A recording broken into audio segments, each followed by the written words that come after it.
February 3, 1945. Outside the city of Bonn, a German counterintelligence unit intercepted what they believed was routine Allied radar chatter. But what they didn't know was this: the Allies had developed a device that didn't just track aircraft. It could see through the ground and into their bunkers.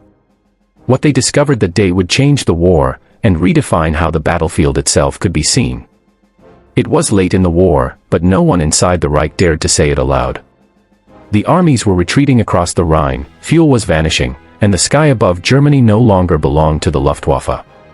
Yet in the grey dawn of February 3, 1945, a small German signal intelligence team near Bonn picked up a transmission unlike anything they had ever logged before. It was not the rhythmic pulse of an aircraft radar, nor the scattered echo of artillery fire. It was deeper, slower, almost like a heartbeat under the earth. They recorded the signal on wax cylinders and sent it to a technical detachment attached to the Reichspost Air Defense Laboratory. The engineers there dismissed it at first, probably atmospheric noise, or Allied navigation beacons bouncing off the clouds. But as the intercepts continued through the morning, the readings grew stronger, sharper, and came from Allied positions on the western bank of the Rhine. Someone, somewhere, was probing the ground. By afternoon, a courier from Army Group B arrived with fresh orders. Reports from Cologne claimed that Allied artillery had struck a hidden fuel depot that had never been photographed from the air. The coordinates had been buried in a forest north of the city. No scout plane had passed overhead, no spy had crossed the line, and yet the strikes had landed with surgical precision. The depot was gone, and with it, one of the last fuel reserves for the Western Front. Inside the laboratory, the chief engineer, Oberingenieur Heinrich Kramer, demanded to see the intercept tapes himself. He replayed the static through a converted radar receiver. What came through the headphones sent a chill down the room, repeating impulses, evenly spaced, echoing from different depths. It was as if the Allied transmitters were mapping layers of soil and concrete. Unmöglich, one of his assistants muttered, impossible. Kramer only nodded. They all knew the Allies were experimenting with new radar systems, but no one had believed such a thing could see through the earth. Across the channel, the Allied codename for the project was Ground Echo, an experimental offshoot of the U.S. Army Signal Corps and British Telecommunication Research Establishment. Beginning in 1943, American engineers had discovered that shortwave radar, if tuned properly, could penetrate soil and reflect off buried metal or air pockets. They called it subsurface scanning. The initial goal was to detect enemy tunnels and ammunition bunkers. By 1944, prototypes mounted on trucks could read the outline of a concrete chamber from 50 meters away. While Germany poured its genius into faster jets and heavier armor, Allied scientists turned radio waves into an invisible army. The concept was simple but devastating: send a pulse, wait for the echo, measure the delay. Every hidden object left a fingerprint. Buried fuel tanks, underground hangars, even trains inside tunnels became visible ghosts on the radar scope. In the first week of February 1945, Allied engineers attached one of these devices to a reconnaissance aircraft flying over the Rhine. The data it produced looked meaningless to most officers, just curves and spikes, but to the physicists who designed it, it was a revelation. Beneath the ruined outskirts of Cologne, they saw a network of chambers and tunnels, fuel storage, command posts, and radio bunkers. 2 days later, artillery batteries adjusted their fire using the map generated by those signals. When the shells fell, they struck precisely those underground structures. German observers on the ground never understood how their camouflage had failed. They had concealed entrances, blacked out vents, and disguised roof vents with rubble. But the bombs had found them anyway. There must be traitors, the colonel in charge wrote in his report. Berlin initiated an immediate security sweep. Interrogations, arrests, executions, none of it revealed a spy, because there wasn't one. The betrayal had come from physics itself. Back in Bonn, Kramer's team dissected the intercepted pulses again. One technician suggested that perhaps the Allies were using gravitational microphones, a nonsense theory, but desperation made imagination wild. Another believed it was a form of neutron detection. They lacked the materials, the tubes, and the funding to reproduce what they were hearing. The Reich's laboratories were running on candles and rumor. By the end of the week, the German High Command had received a short summary marked VERTRAULICH, strictly confidential. Enemy employing unknown radar system capable of detecting subsurface structures. Indications of energy reflection through soil. Countermeasures not available. It was the first and last report the High Command would ever read about ground echo.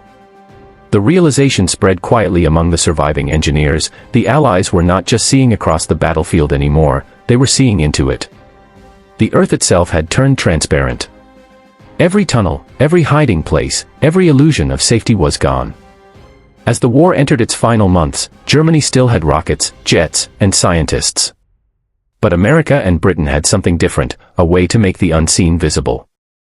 And in modern war, that was the true superweapon. The following morning, the laboratory compound outside Bonn awoke to the sound of air raid sirens in the distance. Allied bombers were pounding the bridges of the Rhine again, yet inside the basement of the technical detachment, the engineers barely looked up. Their world was reduced to radio waves, echoes, and fear. The strange Allied signal, steady, rhythmic, and unlike any known transmission, had returned.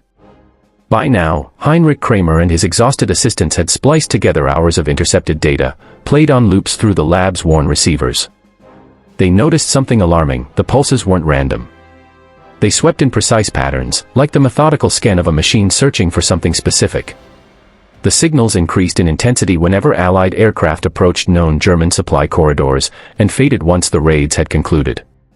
At first, Kramer believed it was a new Allied mapping radar for bombing runs, but the frequency was wrong. It operated far below the standard centimetric range used by British H-2S radar, closer to the spectrum used by deep geological surveys. That made no sense for warfare, until the first intercepted Allied ground report appeared 2 days later, referencing a system called GPRU-MK.I. The letters stood for Ground Penetrating Radar Unit. The Germans had never conceived such a thing. Their radar network was built on reflection and interception: see the plane, predict its path, destroy it. But the Allies had turned that logic inward.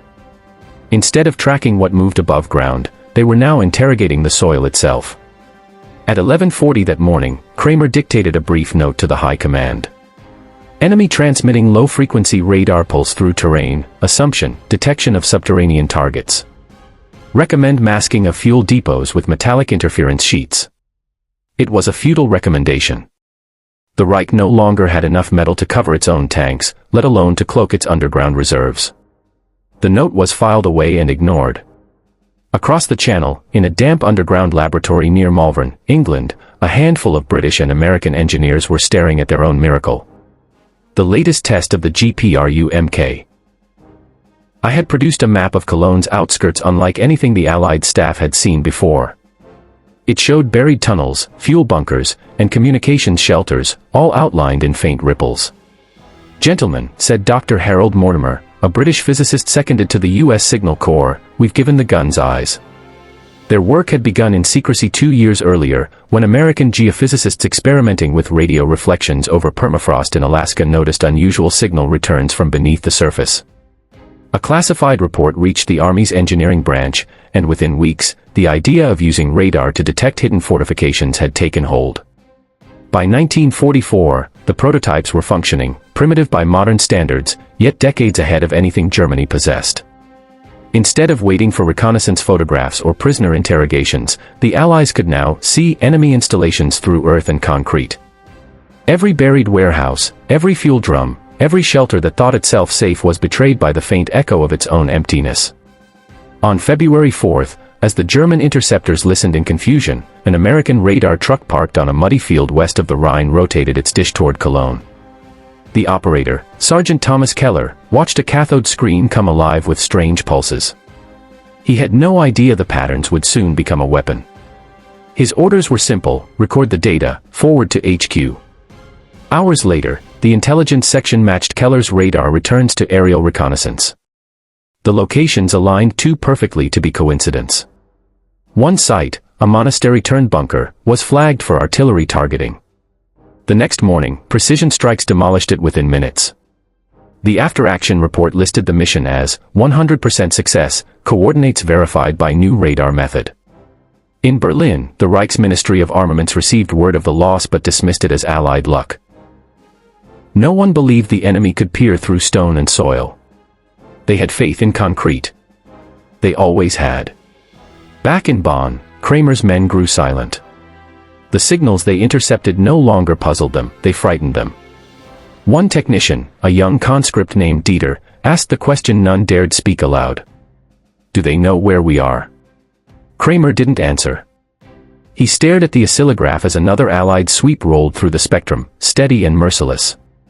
In that moment, the lab itself felt exposed, as if the walls had turned transparent. By evening, an order arrived from higher command. All further analysis of the intercepted signals was to be transferred to Berlin, to the Forschungsamt, the Nazi equivalent of a scientific intelligence bureau. The Bonn laboratory was to maintain passive monitoring only. It was a polite way of saying, "Stop asking questions we can't afford to answer." Kramer signed the order and dismissed his men, but he stayed alone long after midnight. He replayed the recordings again and again, convinced there was more hidden in the noise, some pattern, some message. What he didn't realize was that the pattern was the message. Each pulse was an image, each echo a reflection of a world his instruments could never fully reveal. Outside, the winter wind howled across the shattered city. In the distance, artillery flashes painted the horizon. Inside the lab, the machines whispered their impossible song. And somewhere far away, in a truck with an American flag painted over its rust, another operator was scanning the same ground from the other side of the war, listening to the same earth, hearing it answer. Berlin was dying by degrees. Its train stations glowed with the red pulse of distant artillery, the hum of air raid sirens merged with the tolling of church bells, and in the heart of the city, a convoy of black trucks pulled into the courtyard of the Forschungsamt, the Reich's intelligence and signals agency. Inside those trucks were the wax cylinders, paper reels, and handwritten reports shipped from Bonn, the strange Allied radar signals that no one could explain. The files were delivered to Dr. Hans Voss, a physicist who had once worked on the Würzburg radar program before its factories were bombed to rubble.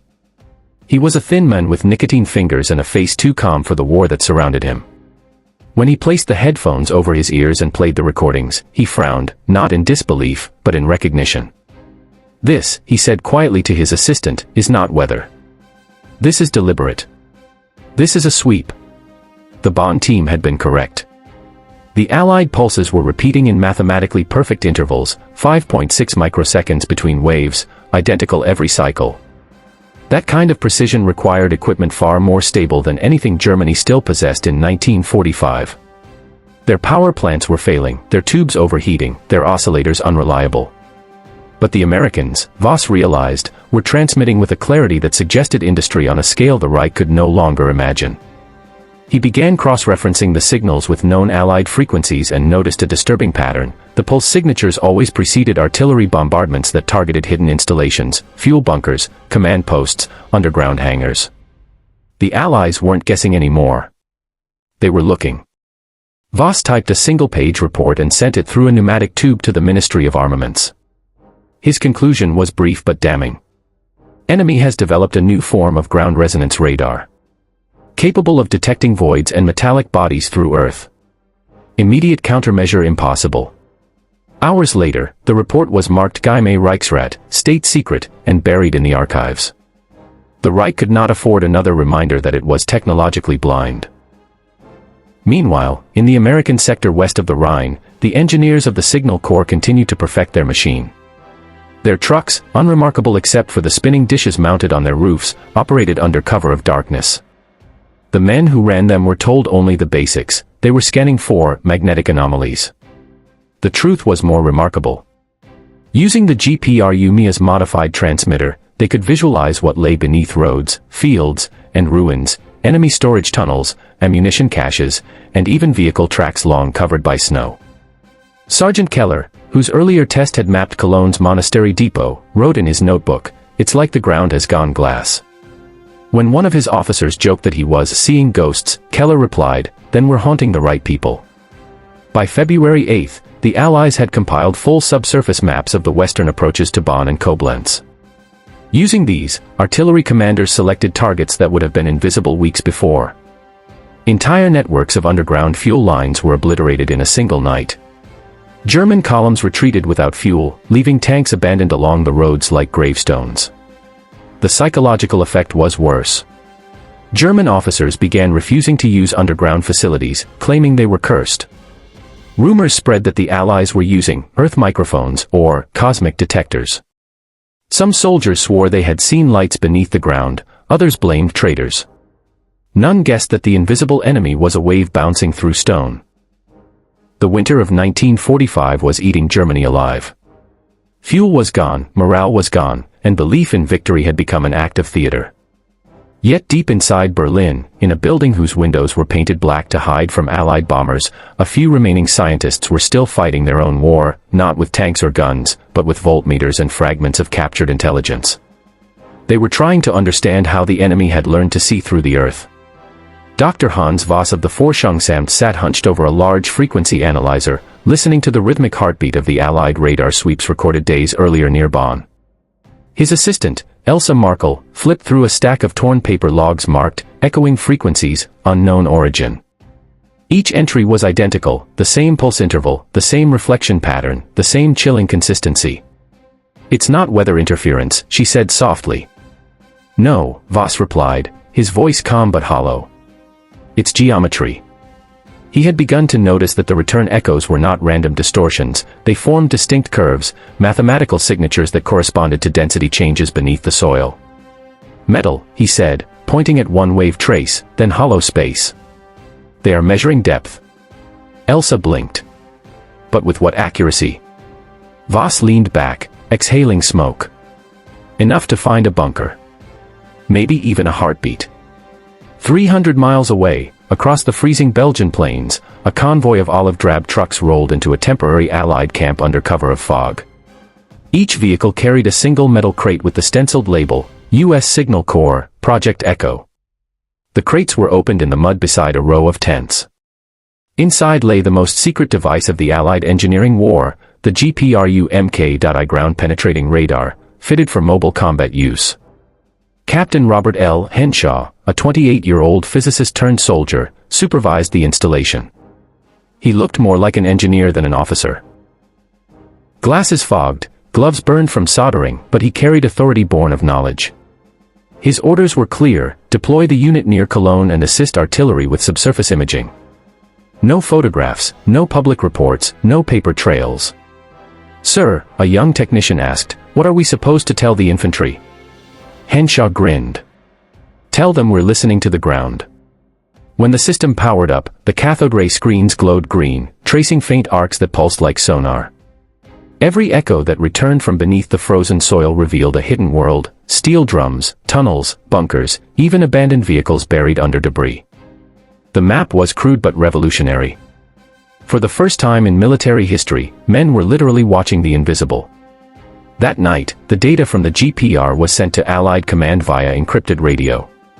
The next morning, the 3rd Armored Division adjusted its artillery fire based on the readings.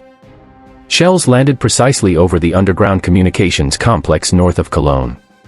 The strike severed field lines, collapsing the network. A captured German operator later admitted, it was as if the enemy already knew where every cable ran. In Berlin, Voss was still trying to believe his own instruments. He called for a consultation with 2 surviving radar experts from Telefunken, men who had worked on the Würzburg and Liechtenstein systems. They gathered in a cold basement room, light flickering, blueprints spread across a table once used for coffee and cigarettes. One of them, Professor Dieter Hoff, adjusted his spectacles and muttered, "They are using a modulated phase pulse, not simple reflection. See here, the return delay shows phase drift consistent with solid-state timing. But that is impossible without crystal stabilization." "Exactly," Voss said quietly. "They've solved the power instability." The Germans had been chasing the idea of phase-coherent radar since 1942 but lacked the high-grade quartz oscillators the Americans had in abundance. With crystal-controlled circuits, the Allies could maintain precise timing over long intervals, the very foundation of deep-penetration radar. The Reich's technological edge had officially evaporated. Voss closed his eyes and whispered, "They are not just ahead of us. They are outside our era." Elsa looked at him, uncertain whether he was speaking scientifically or prophetically. Back on the front lines, Allied operators were making their own discoveries. Each use of the ground echo system exposed something new, not only bunkers but also buried mines, collapsed tunnels, and the ghostly outlines of destroyed tanks.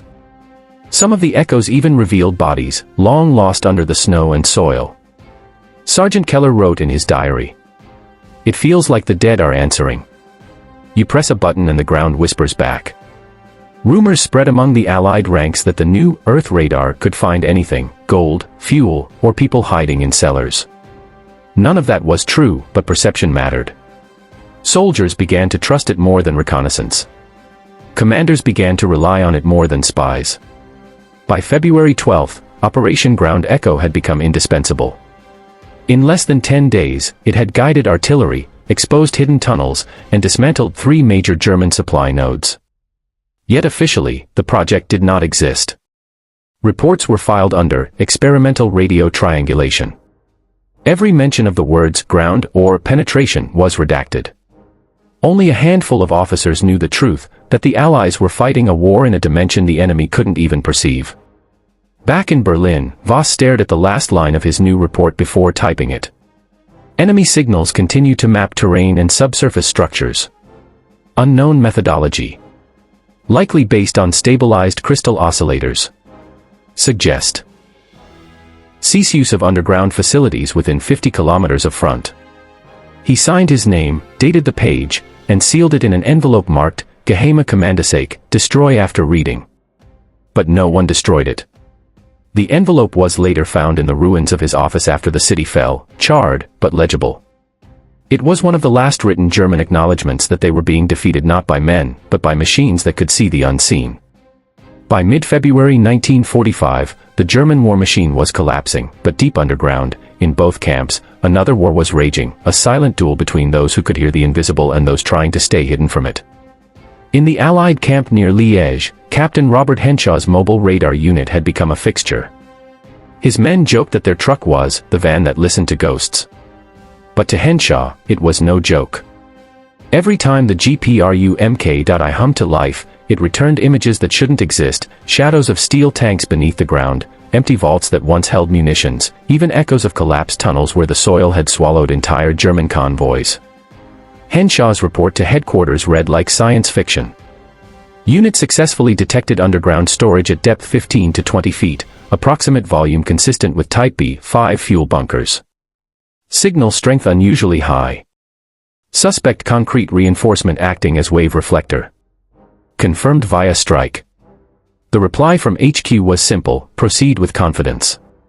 Technology verified. On February 13th, the GPR trucks rolled toward the front lines near Remagen. American infantry were preparing for a river crossing, and they needed to know where the Germans had hidden their last fuel lines and defensive bunkers. The radar dish turned slowly toward the fog-covered valley. The ground was frozen solid, but the echoes were unmistakable: broad cavities under the slopes, metallic traces clustered like veins of ore. Sergeant Keller, now seasoned with field use, scribbled in his log. Echo returns sharp. Cavities detected underhill north of bridge. Feels wrong, like we're prying open a grave. His unease wasn't superstition. Within 2 hours, the 78th Infantry Division shelled the coordinates. The hillside erupted in a series of explosions that burned for hours. Underground fuel stores hit dead center. Allied command didn't question how the coordinates were obtained. They just called it intelligence. But in Berlin, that word meant something very different. Dr. Hans Voss sat in his office, coat buttoned to the neck, typing the final draft of a desperate memorandum. The intercepted Allied pulses had grown so consistent, so precise, that even the most skeptical officers could no longer dismiss them. His conclusion was damning. Allied forces appear to possess terrain-penetrating radar of unparalleled accuracy, capable of locating fuel and command depots to within tens of meters. Attempts at interference unsuccessful. Recommend immediate relocation of all strategic reserves to surface-level facilities or moving columns. Underground concealment no longer viable. When the report reached the Ministry of Armaments, it was read aloud to a circle of senior officers. None spoke for several minutes. Finally, one colonel said flatly, "Then we have already lost the ground beneath us." The phrase would appear again in post-war interrogations, cited by Allied intelligence as the moment Berlin realized its technological inferiority was complete. At that same time, Allied scientists in London and Washington were realizing something just as profound: the device they had built for war could rewrite the science of peace. In a report titled Subsurface Applications, Dr. Mortimer outlined potential civilian uses: geological surveying, buried pipeline detection, and archaeological mapping. The same radar that found fuel bunkers could, in theory, find cities lost to time. But for now, the war consumed all thought. The team at Malvern continued refining the Mk.I unit, improving signal clarity and reducing interference from rock moisture. Each modification made it deadlier. The Signal Corps called it operational refinement. Mortimer called it what it was, learning how to see better than the enemy can hide. Meanwhile, back in Bonn, the few surviving German technicians under Kramer's supervision were ordered to destroy their intercept equipment before retreating. The order came stamped in red, "Burn after reading." Kramer obeyed, almost. He burned the files, but not the truth. He packed his remaining notes, the hand-drawn frequency graphs, and his own analysis into a metal tin labeled Werkzeug tile, spare parts. Then he buried it under a floorboard in his quarters. He told no one, not even his assistants. It would remain hidden there until Allied troops discovered it weeks later, after the fall of Bonn. Among the papers was a single handwritten line, underlined twice. "They see what cannot be seen." That is how wars end. In the Allied camp, morale was high. Soldiers believed that ground radar was a miracle weapon, one that made them invincible. But inside Henshaw's unit, the mood was darker. The operators had begun to experience what they called echo fatigue. Long hours of listening to subsurface noise had trained their ears to hear faint, haunting distortions, sometimes like breathing, sometimes like movement that wasn't there. Keller wrote, "Every sweep feels heavier. Like the earth is full of ghosts whispering back." No one filed that line in an official report. By February 16th, Operation Ground Echo had delivered more than tactical advantage, it had delivered psychological dominance. German officers were terrified to build anything underground. Engineers refused to use tunnels, fearing detection. Bunkers were abandoned. Even tank crews began spreading rumors that the Allies could see through metal. The truth wasn't far from it. What began as an experiment in electromagnetic reflection had become something else entirely, the collapse of secrecy itself. The war was still raging, but for Germany, there were no more hidden places. By the third week of February 1945, the war in Western Germany was collapsing into chaos. Bridges burned, rivers froze, and entire towns vanished under artillery storms. Yet in that devastation, a handful of scientists on both sides were locked in a silent confrontation more decisive than any tank battle. For one side, the war was a test of visibility, for the other, a slow, humiliating discovery that hiding was no longer possible. In a bombed-out factory outside Cologne, Heinrich Kramer stood among the wreckage of his intercept station. The walls were charred, and the smell of burnt insulation filled the air. The once sleek instruments were reduced to twisted wire and shattered glass. But in the corner of the room, one receiver still hummed faintly, its cathode ray tube flickering with a single, ghostly green line. Kramer bent over it, adjusting the frequency dial. The pulse returned immediately, stronger than before. "They've moved closer," he whispered. His assistant, young Dieter, looked up from a crate of salvaged parts. "Who, sir?" "The ones who look beneath us," Kramer replied, almost reverently. He had long since stopped thinking of the Allied radar as a mere machine. It had become a presence, an invisible eye sweeping through the ground, exposing everything men thought was secret. The Germans had once built weapons to conquer the skies, but now the very earth had turned against them. At the same time, in a muddy Allied command post west of the Rhine, Captain Robert Henshaw was reviewing the latest results from the GPRU Mk.I unit. The data confirmed what he had suspected: the system's range had increased nearly 40% after the last calibration update from Malvern. The radar now penetrated deeper, mapping denser soil and even detecting movement in shallow bunkers. Henshaw read the report twice, then looked at Sergeant Keller. "Do you understand what this means?" Keller shrugged. "More targets." "No," Henshaw said. "It means there's nowhere left to hide." The phrase would echo through Allied intelligence circles for months, "nowhere left to hide." It became the unofficial slogan of the Ground Echo project, passed between operators like a dark joke. That same night, Henshaw's radar team performed a sweep of the eastern Cologne suburbs. On the screen appeared a strange anomaly, a deep rectangular cavity not marked on any map. Keller adjusted the gain, and the outline sharpened, long, narrow, metallic. "Could be a bunker," one operator said. "No," Henshaw muttered. It's moving. The bunker was, in fact, an underground train, a military supply convoy attempting to retreat east using hidden tunnels. The ground echo had picked up its motion through the soil. Within hours, British bombers were diverted to the coordinates. The strike buried the tunnel, trapping the train and sealing one of the last German escape routes west of the Rhine.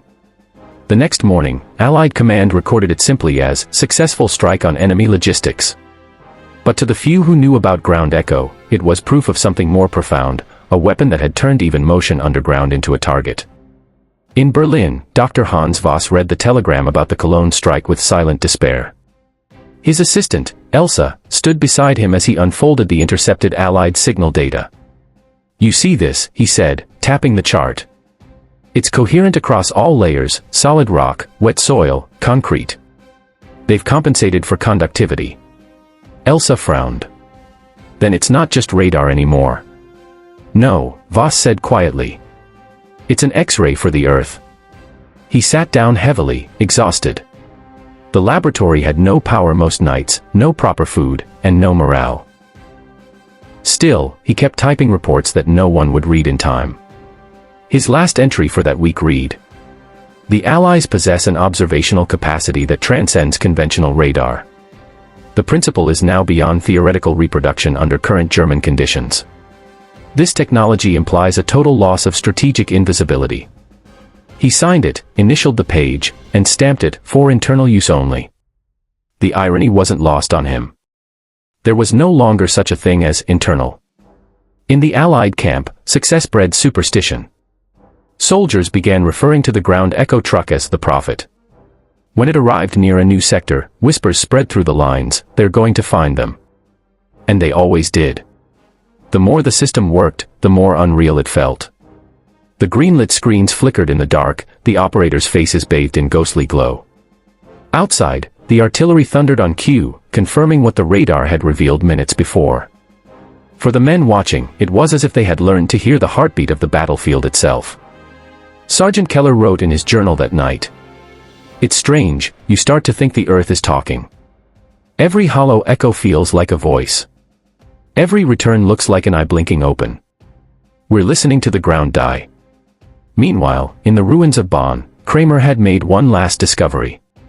His battered instruments, patched together with copper wire and scavenged batteries, picked up not just the Allied pulses, but the faint harmonics of their reflections. To his amazement, he realized the Allies were using the echoes themselves to recalibrate in real time. Their radar wasn't just probing, it was learning. Kramer scribbled the note feverishly. "Enemy signal shows adaptive frequency response. Self-correcting. Possibly linked to oscillation feedback system. Indicates machine intelligence or automated computation beyond current German capability." It was the first known German observation that the Allies were using automatic signal processing, a primitive form of what would later be called real-time data interpretation. He never finished the note. The next Allied bombardment struck the outskirts of Bonn that evening. The last page of his log was burned at the edges, the ink smeared, but one line survived. "We tried to listen to the future, and it answered."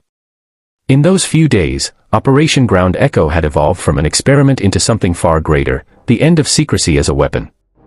The Allies could see everything that once hid below, and the Germans, for the first time, realized that even silence could betray them. The war above the ground would still rage for months. But below it, the outcome had already been decided. By late February 1945, the Germans had stopped believing in coincidence. Every time they dug, the Allies struck. Every time they moved supplies underground, the explosions followed. It was as if the enemy could feel them moving beneath the soil. Officers spoke in whispers about invisible observers, the machines that listen through dirt. For once, rumor wasn't far from truth. The Allies had refined ground echo into a weapon of surgical intelligence. The newest units, deployed across the Rhine sector, now operated on an improved frequency band, allowing deeper penetration and sharper imaging. Their range was doubled, and their resolution fine enough to distinguish between a fuel tank and a concrete wall. Captain Robert Henshaw stood over his glowing radar console in a tent pitched in the rain near Remagen. His fingertips were raw from adjusting the dials, his eyes bloodshot from staring at the phosphor traces. But when the lines pulsed back across the screen, he smiled. "That's no bunker," he said to Sergeant Keller. "That's a factory." The echoes revealed what aerial reconnaissance had missed, a subterranean assembly site built into a hillside, where remnants of the German Armament Bureau had hidden spare engines, tools, and documents. It was one of the last technical workshops still operational west of the Rhine. Henshaw transmitted the coordinates immediately. Within 24 hours, artillery erased the site completely. A post-strike aerial survey recorded only a crater and steam venting through cracked concrete. Ground echo's success rate was now approaching 95%. Across the channel, at the British Telecommunications Research Establishment, TRE, the scientists were celebrating what they called phase lock zero drift. Using temperature-stabilized quartz and improved filtering, they had eliminated noise interference almost entirely. One engineer noted, "For the first time in history, we are mapping what no eye can see, without ever touching it." Dr. Harold Mortimer, who had shepherded the project from theory to battlefield, was less triumphant.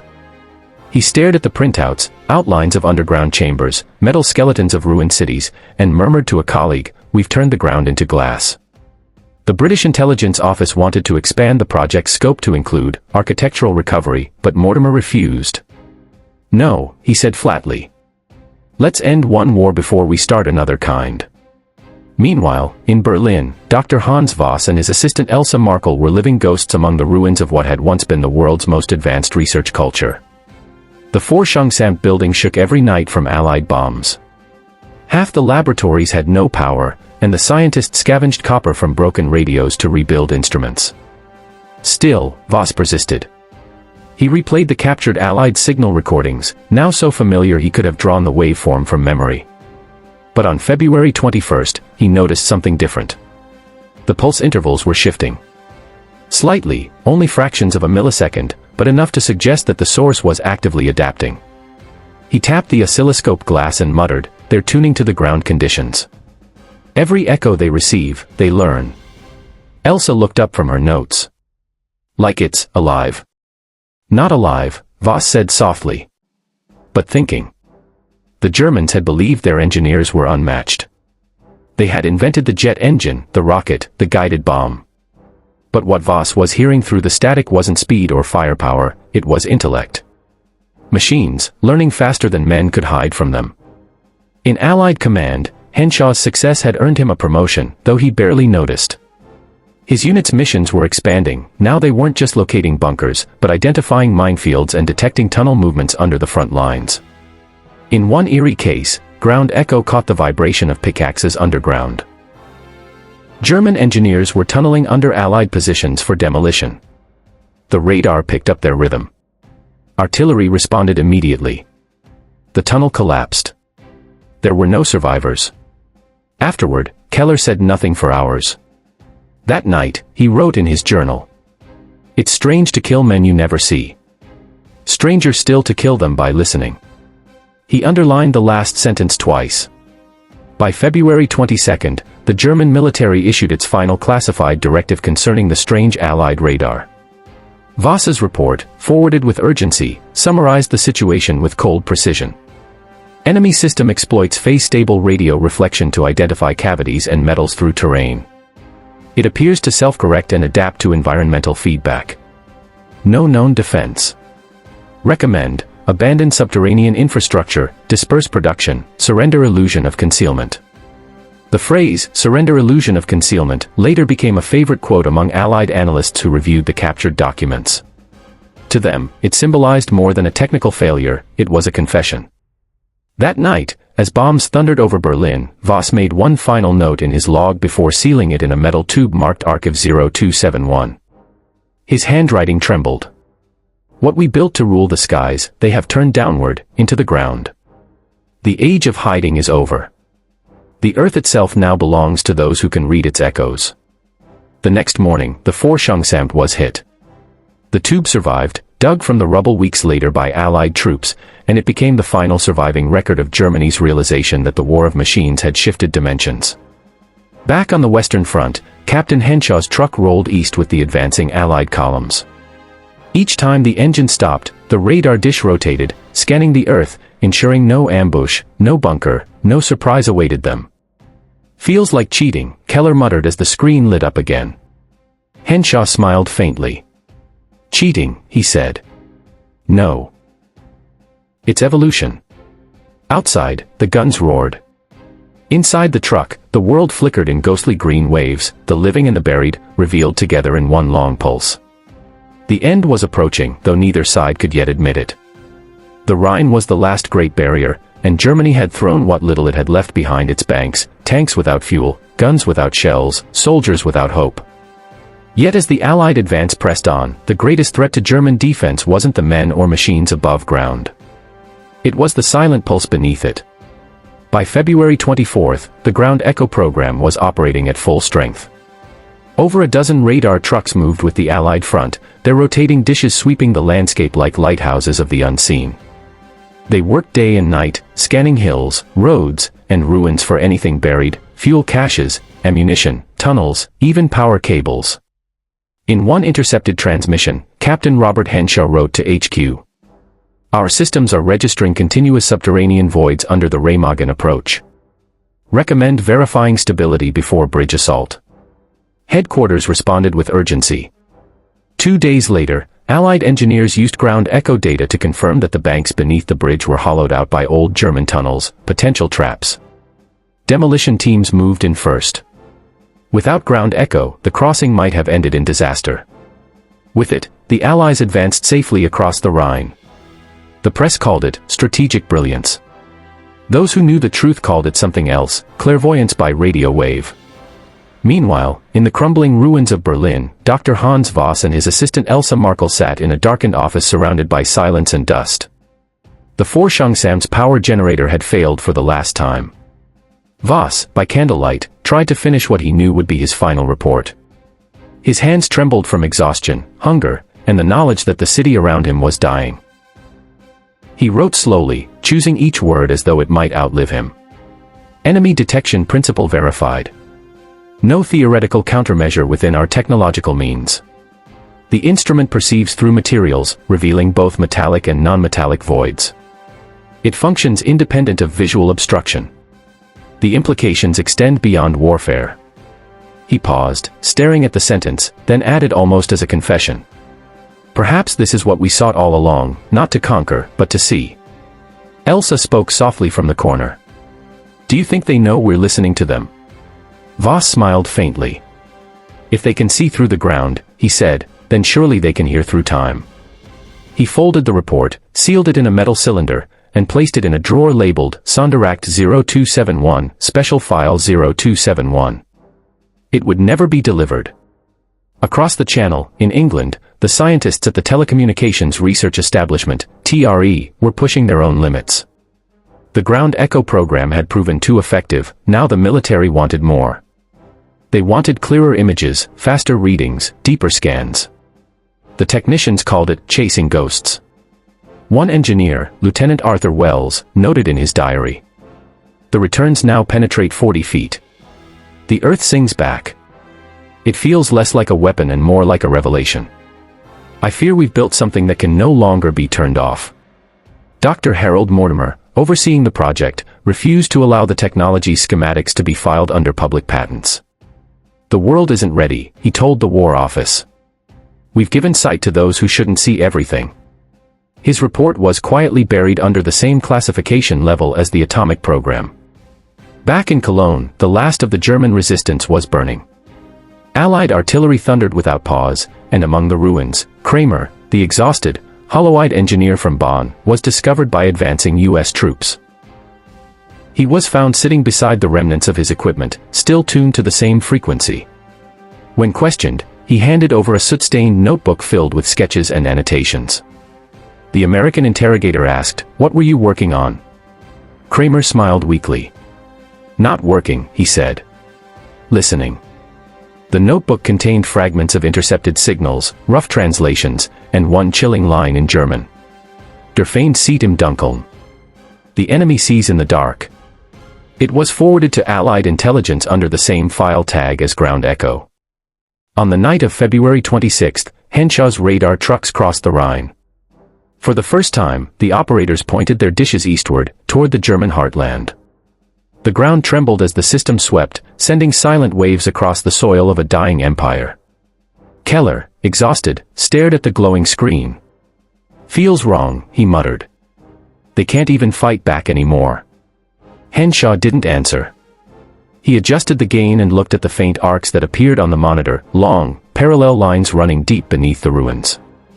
Old subway tunnels, forgotten catacombs, and bomb shelters.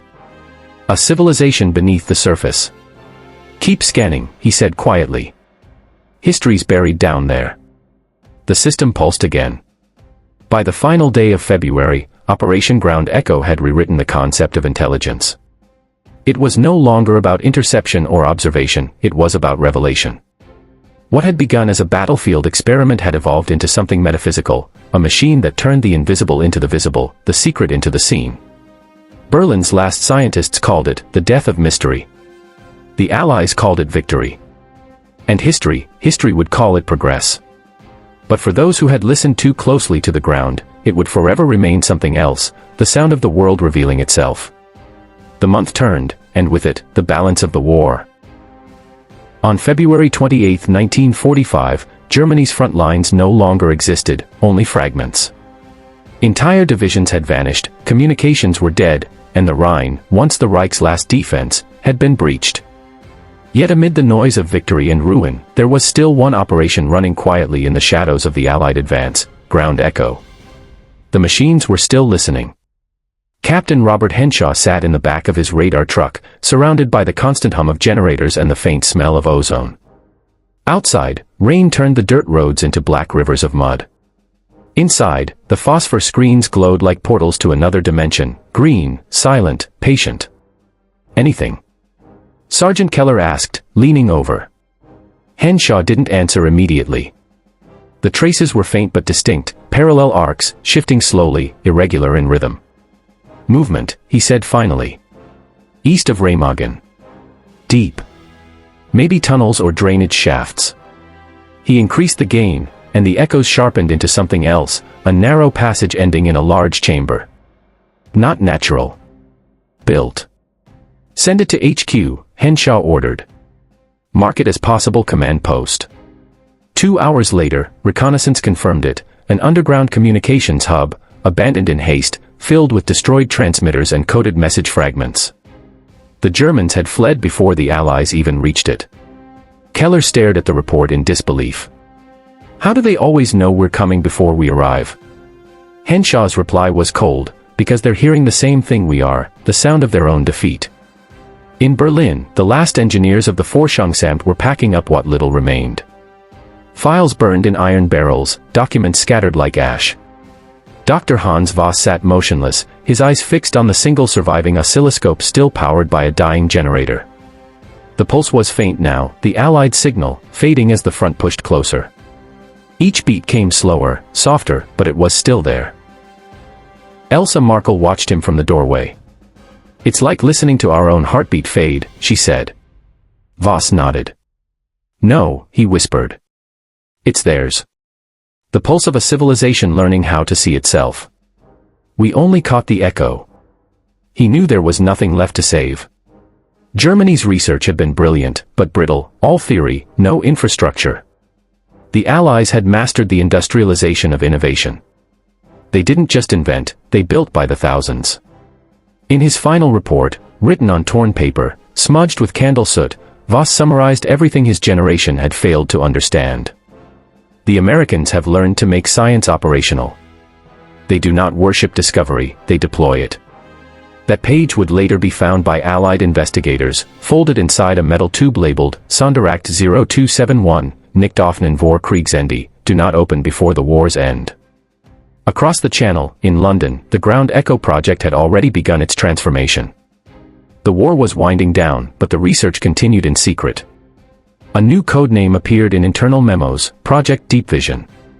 The goal was no longer just to locate bunkers, it was to map everything beneath the surface of the Earth. Dr. Harold Mortimer, summoned before the War Office, was asked if the system could be adapted for civilian use. "Of course," he said, "but understand what that means, once you can see everything, you can never unsee it."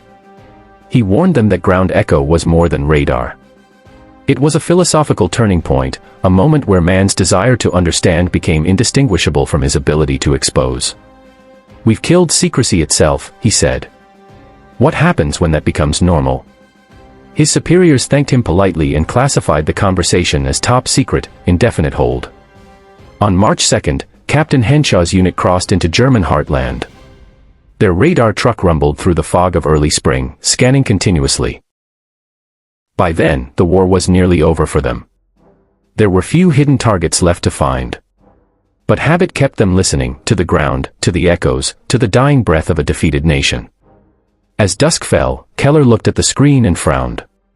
"It's quiet tonight," he said. Henshaw nodded. "Too quiet.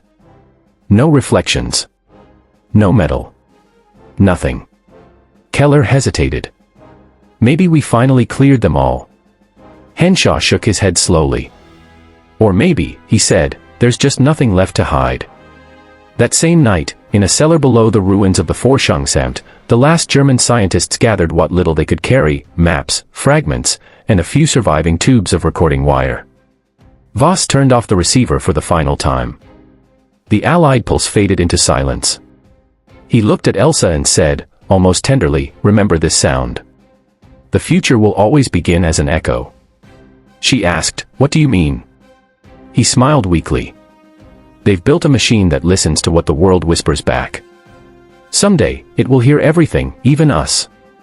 3 weeks later, the Allies entered Berlin.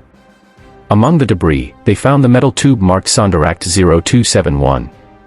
Inside were Voss's notes, smudged but legible, and a hand-drawn diagram of concentric circles labeled Subterrane Resonancefelder, Subterranean Resonance Fields.